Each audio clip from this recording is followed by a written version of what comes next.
Keys, how you doing? Damian Keys here. Welcome to the hashtag Ask Damo Show. Yes, we are back. This is number, I don't actually know what number it is. So we're going to start with season 2. I think that's what we should do. This is season 2 of the hashtag Ask Damo Show. So therefore it's episode 1.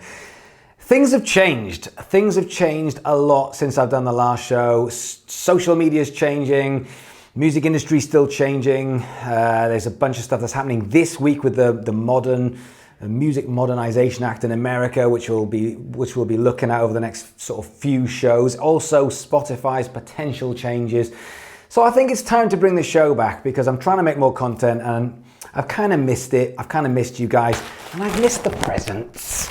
So if you've got any merch, this is the way this is going to work. We will probably look to expand the show into doing different things, but I want to make it slightly more interactive. I want to make this kind of the hashtag Ask Damo Show 2.0. So same as usual, if you want to get your stuff promoted, that's what I'm there for. I'm promoting stuff on Instagram, I'm promoting stuff on the show. Ooh, this is pretty cool. And so if you've got stuff you want to send through, the address will be in the bio, probably on YouTube. But thank you to the guys from Uproar, who I know are a band based in Scotland. Ian here from Glasgow, based hard rock band Uproar. Hope you're well. Please feel free to check out our socials and let me know what you think. Watched most of your vids and learned a lot from them. Thank you very much.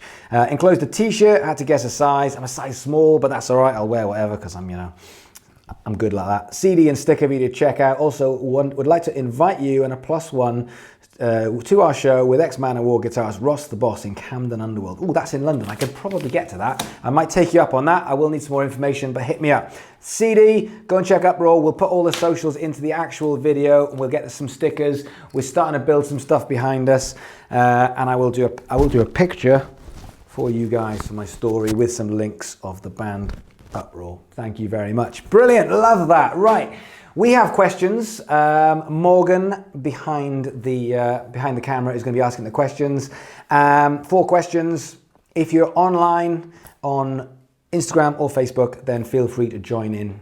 But Morgan, give us the first question. Right. Right. Question number 1 of the new Ask Damo Show series. Is it worth doing an Insta contest / giveaway if you're not sure anyone will participate? That's from Paige Warner Music. Amazing. So an Insta giveaway or potentially any other giveaway. I do have feelings about this because I have done quite a few competitions and giveaways and I've done them in business as well as doing them for my own socials. And let me just say there has been varied response and also various problems that come along with them. Are they worth doing? Yes, they are, because don't forget, you are doing 2 things when you do a giveaway or a competition. Number 1, you are rewarding your online social media fan base, your audience. You're rewarding them, and that is very, very important. The word value that crops up all the time. How are you bringing value to your audience? Well, this is a great way of bringing value, but at the same time, it's the competition, if you do it well enough, that can bring in a whole new bunch of fans and a whole new audience that can hear about it. So you're doing these 2 things. Now, if you have a very small audience, this is a great way to start building your audience. The key is 2 things. The key is in giving something away or doing some kind of competition which is of value. Now, I talk about this in the book quite a lot. When you're giving away something of value, you can't give away your music because that is kind of free already. So giving away your music is kind of what you're doing is you're downgrading the level of respect and love from your audience. You're just trying to give away you. You're going me, me, me, me, me, and that isn't good enough. So what you've got to do is you've got to think bigger. So, an infamous thing that happened a while back is Connor Wells, who watches our channel. He gave away his guitar and he had a massive response. And that was a big thing, I think if you're going to give something away, it has to be something well thought out. It's the same thing as if you're looking at pledge and you want to get money from people. What is it that you're going to give them? What's that competition? What's that giveaway? And if it's going to be the music, then it needs to be wrapped up in something awesome. Are you going to take the band to their house with a generator and set up as a band and perform in their neighborhood or in a venue on their street, or something amazing that makes people go, oh my God, that's so cool, that's so amazing. I want to be a part of that, and I want to tell my friends. So with the book, for example, one thing that we're doing next month is we gave away 24 hours of our team to do social media, to work with a band. We put books in different places. So rather than just giving away a book, which you can buy for a tenner, and it's probably worth a £5 or £6. So rather than giving away that, I'm giving away a competition. I gave away a competition for a band to win 24 hours where we're going to do videos, we're going to do pictures, we're going to do socials, we're going to do rehearsals. We have got a lot of stuff, thousands and thousands of pounds worth of stuff to give away, and that triggered a massive response. I got a load of new audience because of that competition. The last bit I'd say about doing a competition is don't stretch it out over too much time. I see this all of the time where people will do a competition which is worth 30, 40, 50 quid, and they'll stretch it out over a month. If you've got to take the value of what it is you're giving away and actually be realistic with the expectations that you want to get out of it. If you're going to give away something which is worth 20 quid, do it in a day. You can afford that. Give away a competition, we'll announce it by the end of the day. Don't drag it out for a month, because by that point, people start getting frustrations. Now, one thing with competitions you will find is it isn't all plain sailing. I have had some absolute howlers when it comes to competition. And I'm like, I'm trying to do the right thing. I'm trying to give something nice. I'm trying to do something nice for you. But, you know, when it comes to winning stuff, people want their prize. They want it the way they want it, when they want it, how they want it. And you can get tripped up. So, and the biggest part is don't try and stretch something out for a long period of time. Just take the value, give something away, make it really good for your audience, give it enough time to actually bring a few people in, and do that regularly rather than doing something massive and trying to do it over a period of 6 months to a year. Very good. Thanks. Great answer. Yeah, good. The next question is from Sarah Brown. And she asks, do you have any tips to grow your Spotify listeners? I do. And so Sarah's just released a single, and I'm watching her on Instagram. She's doing loads of great work. In fact, I think today she was on Cardiff Radio because she's down in Wales. So well done, Sarah, for doing that. Now, when it comes to your Spotify platform, or your Spotify audience, there's not a lot of difference. You can still use a lot of the same tactics with Spotify as everything else. But the first thing I would say with Spotify is, if you want to get people to Spotify, you need to point people to Spotify. So what I see quite a lot is I see a lot of bands that will put stuff on Spotify and they're just getting people on their social media, and they're saying single out, and it's all of these different places. Now, unless you've got a huge audience, the best thing you can do if you're going to put your music on Spotify is start to direct people. So start to think of the 20, 30, 40, 50 places where you can just put a tiny arrow and just say, this is the thing I need you to do. Now, this is rule number one when it comes to your marketing. You are taking people on this journey and you are holding their hand through the process. So if you think about your consumption, you'll hit a website or you'll hit a Facebook page. What's the first question you ask? Like, what am I looking for? What am I supposed to do when I get there? So you start looking around, and the best websites and social media effectively say, don't worry, I will tell you what you need to see, and I'll tell you what you need to do next, or what I need you to do next. And so that might be in the banner, it might be in the about section, it might be on your Twitter handle, it might be on your Instagram handle, it might be on your YouTube description, it might be on your YouTube handle, it might be on your YouTube video sign in, it might be on your YouTube video sign out. Anytime you want someone to do something, that's the bit. You put it everywhere you can so you're pointing people in the direction of it. Same thing with your email signature, or potentially when you meet someone. Every time you meet someone, I'm doing an event tonight where it's like a networking event, and I've got to go and do a bit of a talk. Now, what's the one thing, not 10 things, what's the one thing I want people to do when someone walks up and says, hi, what do you do? Or hi, I just saw your talk, thanks very much. I have to think of one thing that I'm like, that's the thing I want you to do. Come and say hi on Facebook, or come and be my friend on Instagram, or go there and buy the book. Whatever it is I want them to do, I'm holding their hand and saying, this is what I've given you, this is what I need you to do next. And so at the moment, I'm looking at all of these arrows pointing in loads of different places. And so people are saying, go to our gig tickets here, go to our Spotify here, go to buy the music from iTunes here. And all of a sudden, we're confusing the message. if we want to get people to go to Spotify, then let's actually start pointing all of the arrows to the Spotify. And part 2 of growing your Spotify is Spotify still has algorithms. Don't forget, there's 30 million tracks on Spotify. 20,000 tunes are being uploaded every single day, of which you'll see 10, 20, 30, 40 tracks, and those tracks have been carefully selected by Spotify according to what you listen to. So therefore, you need to start triggering the algorithm. And in order to do that, getting people to listen to it will allow Spotify to know that it's good because it's being listened to, and so therefore it's prepared to say, okay, people are liking this, I'll start to spread the reach of it a bit more. But also, if you start getting put into playlists, I know playlists is one of those words of how do you do these playlists, but when you start putting getting your work into playlists, then that will start trigger Spotify saying, oh, people are actually wanting to listen to this over and over again, and therefore it will start to get into slightly bigger playlists. Again, like anything else, you can get into small playlists or massive playlists. So stop thinking about how you're going to get into the chart playlist and start thinking about how you're going to get your friends to make a specific playlist with your track in it so it starts featuring these playlists. Do you know 2 million playlists get made every single day? That's a lot of playlists, or made or fiddled with. Every single day. 2 million, that's a lot of playlists. So go and talk to your fan base, go and talk to your family, go and talk to your friends and say, I need you to make a playlist of all your favorite songs. Just stick mine in there somewhere. That will get registered along the lines on low end level with Spotify. And from that, there's ways to start building it up. Don't forget, we start at the bottom, we work our way up. That's the way it works in life. We start at the bottom, we learn, we get good, we build the audience piece by piece by piece. We're not going to just try and jump in straight at the top. That's the mistake that musicians make. They always want to try and get from point A.5 to B without how we get from A to A.5. That's the tough bit. We start right at the bottom, piece by piece, step at a time. That's mine. Wicked, man. All right. Right. Okay.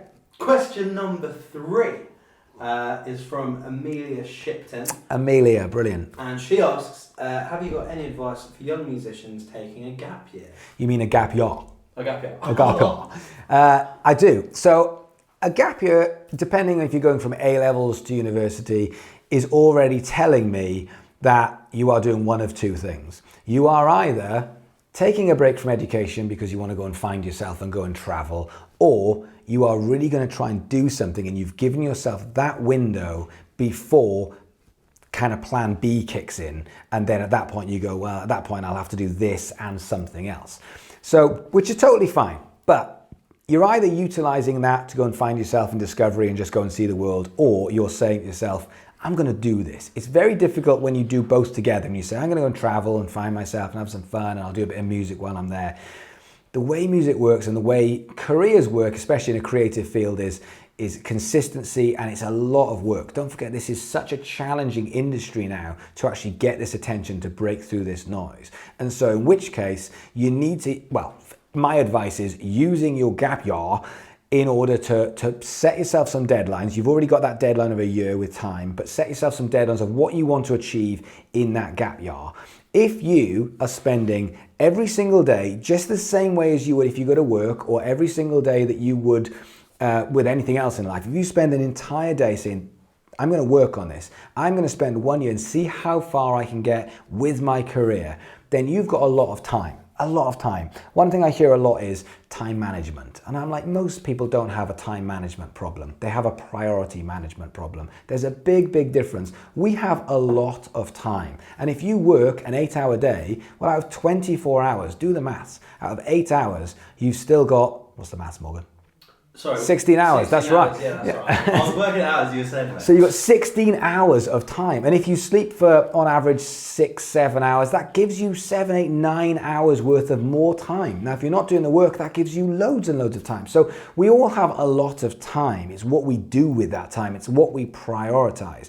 Now, on that 1 year that you're taking off, you have got an exorbitant amount of time that you can start to actually smash out the content, write songs, but what you prioritize and what targets you set, that to me is the key. So if you want to actually maximize your gap year, the first thing that you need to do is decide what it is that you want to achieve in that 12 month period, and what time you can allocate every single day. And if you're going to try and see the world at the same time, it becomes very difficult. I would suggest at that point, then go and do that. Go and find yourself, go and have a really good time, and go and buy those funny trousers that you get from Thailand that everyone does. No problem at all. It's very, very difficult to say, I'm going to go and find myself and travel, and I want to try and really work on my career. It becomes very, very difficult. So if you want to spend time on this is the perfect opportunity to take 1 year out, give yourself some goals, give yourself some targets, and see in 1 year whether you say, actually, I'm not going to go and do plan B.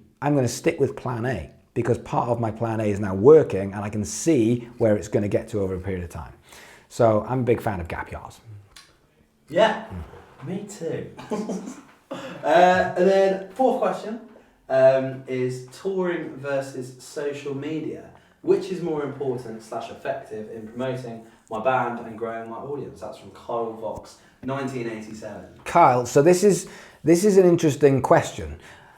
Should you tour because it's expensive, or should you give up on the touring and just do the social media? Well, the answer is, I'm obviously going to say is both, obviously. But let me tell you why I say that, because it sounds like a cop-out answer for me to say both. But social media revolves around doing things. And I think this is the bit where I hear all of the time the word noise. That's this word noise, and it fucks me off, because noise that I see is babble.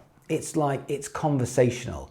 When someone comes along and shouts, everyone goes quiet and goes, oh, they're doing it really, really well. And at the moment, this noise is to me, is white noise. It's easy to shout over the top of it. And yes, everyone's doing it, but most people are doing it very, very badly. And the reason for that is because people see it as social media. They see it as, oh, I have to put something out on my social media, so I'll go and make a quick video, or I'll go and do a picture and I'll stick that out. Well, that's noise. That's just adding small little bits to it. When you say, I'm going to do something amazing, that's when people will watch, people will listen, and people will get involved. But if you're going to do something amazing, you need to have the thing to hang it on. And so touring is one of those things to hang on. How do you do good social media unless you are writing amazing new songs? How do you do great social media if you are not out there in the world playing these gigs, touring your music, or doing something which is extraordinary? So I did a talk today with a university course up in Scotland.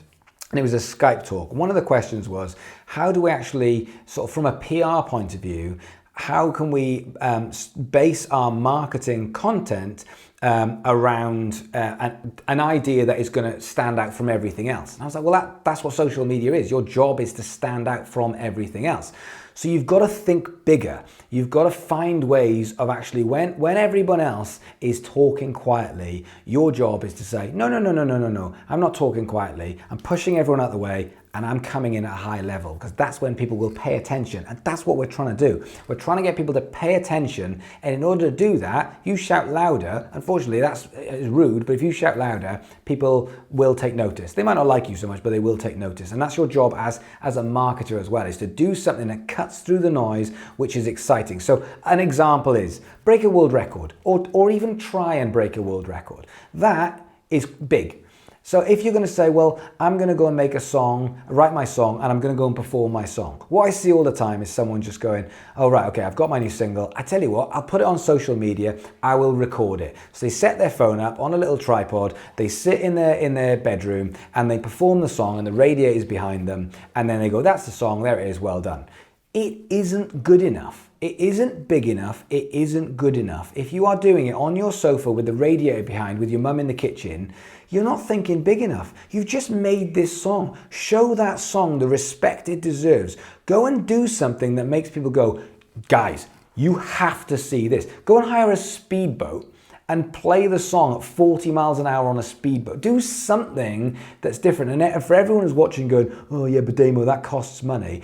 Be creative. That's what this is about. You have to think bigger. You have to think differently, and you have to do things that cuts through the noise. And if you can't afford to hire a speedboat, then do something else. Go and climb a massive tree and don't fall off. You might hurt yourself. But go and do something that makes people go, why is he, what's this? Why am I watching this? This is different, because that's the bit. If I put 9 pictures in a square, 3 pictures, 3 pictures, 3 pictures, your eyes will automatically pick one picture out, and probably it'll be the most remarkable picture, because it's the one you go, what's that? That's really interesting. You've got to be that picture. And when you write a song and you're performing that song, you've got to think, let's show that the respect, and let's show the audience the respect as well. Let's do something that gets in front of the audience that makes them go, hang on, stop talking. What's this? So it's more than just the song, more than just the voice, and more than just the talent. What are you wearing? Where are you? What's the lighting? Can you actually do something in the video that makes people stop and just pay attention and listen? And that's how to break through the noise. And so the answer is both. But the answer isn't both because you can do both, because it's expensive to tour. The answer is both because one without the other is pointless. Touring without social media means you're going to go and play in front of 5 people, the stuff that we've all done a million times before, when you turn up to a gig 200 miles from your house and go, oh, no one turned up. That's where social media comes in to fill it up. The other way around, if you're doing social media without the stories and the good stuff to back it up, well, that's pointless too. Nobody cares. No one's paying attention. So they kind of have to go hand in hand, and they're both as important as each other. But the word is creativity. What can you do to think bigger than everyone else? Wicked, man. That's it. That's the 4 questions. So it's really good to be back doing this. I'm still going to be doing all my usual stuff. We're still going to be doing top 10s. We're still going to be bringing you music industry news. We're still going to be chatting. But once a week, we'll come back and do the show. And if you've got any questions, the night before, I will be putting probably a question on Instagram. That seems to be the easiest way. Come and join me. Instagram, Facebook, YouTube, Twitter, Vero. I'm not on Vero. Don't follow me on Vero. And any questions you've got, that's what I'm here for. Come and hit me up, DM me, come and have a chat. Be a part of this community that's helping musicians take this new music industry to the next level. Thanks for watching. See you guys next week.